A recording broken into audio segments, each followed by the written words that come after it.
we had the escalation, potential escalation with Israel striking Iran. We dropped down right back to that technical support. We then bounced well off of it and are trading at 64,600. That's a great bounce. But again, if you remember what I talked about yesterday, we now have... Wait a minute, everyone. Welcome to Bitcoin Zella, your platform for daily cryptocurrency analysis and news. Our mission is to keep it simple.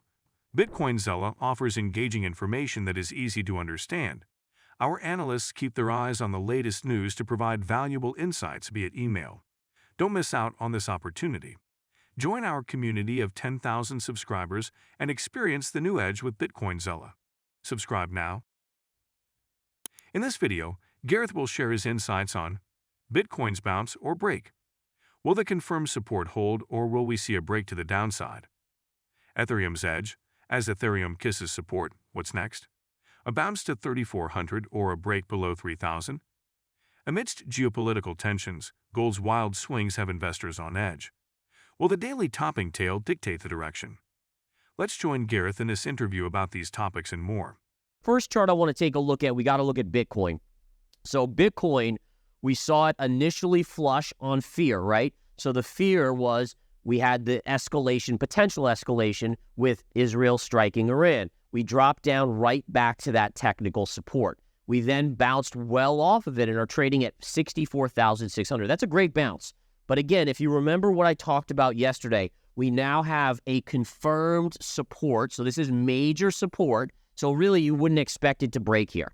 Like, even though we hit it a couple days ago, when you have such a major support, it's going to take more time than just a couple quick hits on this before it really breaks to the downside. So you have confirmed support, and we confirmed this as resistance, right? So you now are essentially in this period where price, like I said, could go like this, and unless we break one way or the other and confirm, you're just stuck in a range. Like, this is range trading to its finest in terms of Bitcoin. Now, again, we do have the halving that I think later today goes into effect, so we'll watch for that. Does that have any additional implications? The only thing I will say again is that the halving to me meant a lot more years ago because there was a lot more mining going on. At this point, I think we have 19 million Bitcoin already that have been mined. There's only a couple million left, or even less than a couple million. So it doesn't have a huge impact on supply that's available to be sold versus what the public has, what the institutions have. And I think that's just something to remember, is that for me, again, going forward, the mining, the halvings probably play a less and less significant role because you're not cutting down on the amount of supply by a massive amount because, again, so few coins are left in the system. Michael Saylor of MicroStrategy suggests a potential rise in Bitcoin's price after the next halving, based on previous patterns. For instance, after the 2020 halving, Bitcoin's value jumped from $8,618 to a peak of $69,000. Anthony Pompliano points out Bitcoin's 40% increase in 2024, outperforming gold's modest 11% growth over 5 years. This comparison questions gold's role as a stable investment compared to Bitcoin. Saylor celebrated the latest halving on X, formerly Twitter, highlighting its importance for Bitcoin's scarcity and value. Market analyst Plan B predicts a price boost for Bitcoin following the halving, expecting a 2x rise before the event and a 4x increase afterward, based on his stock-to-flow model. Here's your Ethereum chart. Again, we had our 4,000 and change high up here. We retraced back into this support. We kissed it last night, and we bounced a little bit off of that level. This is the weekly chart, by the way, so it looks a little different. But the point is, this is your level to watch right here, right around 2,900, 3,000. If you confirm below this level, you'll probably go into this zone here, maybe 24, 2,500, but eventually this 1,800 is a possibility. But first and foremost, you haven't broken below. So as of now, this is your likely, some sort of bounce is the likely factor here until you probably get into this zone. See these lows right here? See how those right there? So you have upside probably to about 3,400, 34.5. And then again, the key support is 29 to 3,000 on Ethereum. Bitcoin luminary Samson Mow, renowned for his contributions to the cryptocurrency space, took to Twitter/X to commemorate the arrival of the much-anticipated fourth Bitcoin halving. Mo heralded this event as the initiation of Bitcoin quantitative hardening, contrasting it with the quantitative easing measures frequently employed by the U.S. Federal Reserve. Kiyosaki was doubtful about Bitcoin in August 2017, but now predicts it could reach $2 million per coin, seeing it as an essential safeguard against economic uncertainty. Kiyosaki owns 66 BTC, a significant investment given the growing interest from institutions, and he considers it a strategic asset with potential for growth. The SEC's approval of a Bitcoin ETF in January 2024 boosted Kiyosaki's confidence in Bitcoin's future, as it led to a price increase and affirmed its long-term prospects. As of April 17, Kiyosaki's Bitcoin holdings are worth over $4.1 million, with Bitcoin's price at about $62,226 per coin.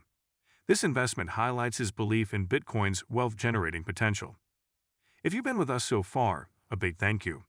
Now, gold was a wild one too, guys. I mean, anything market-related had wild swings. In fact, if I bring up this chart on gold in the overnight, this is your 10-minute chart, look at what it did. It had this huge pop, huge drop. This was initially when we heard about, oh my goodness, Israel striking back at Iran, and then we said, oh, wait a minute, it wasn't really that big of a deal, and then it comes right back in. Now, for me, what are the things that I look at? So number one, the daily topping tail is the most significant. And I've said this every day since this occurred, that this candle here is the dominant candle. It is what it is. Now, notice how when we had this escalation and gold popped, it still didn't even pierce this level, right? This is a lower high. So that continues to make me think, at least in the near term, that the probability is for a little bit of a check back in gold back down.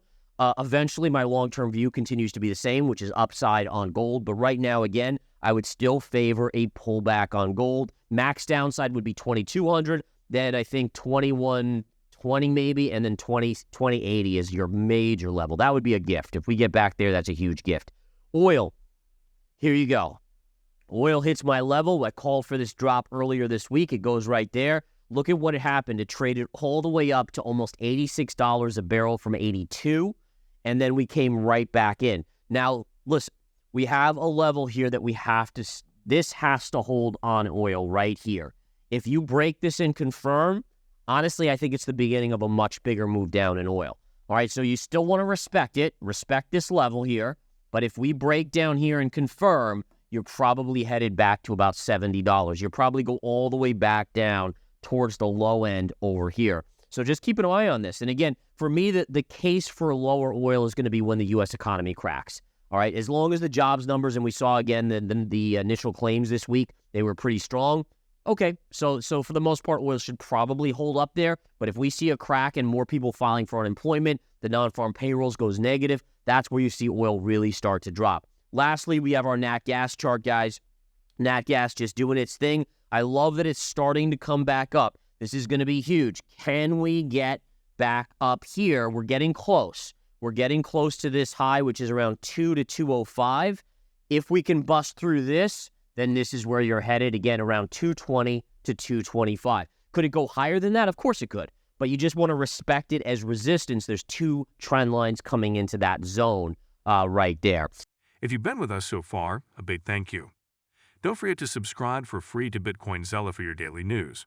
The link is waiting below. That's all for today's crypto news. Stick around for more updates, insights, and analysis on cryptocurrencies. Share your thoughts in the comments, like this video, and subscribe for more exciting content.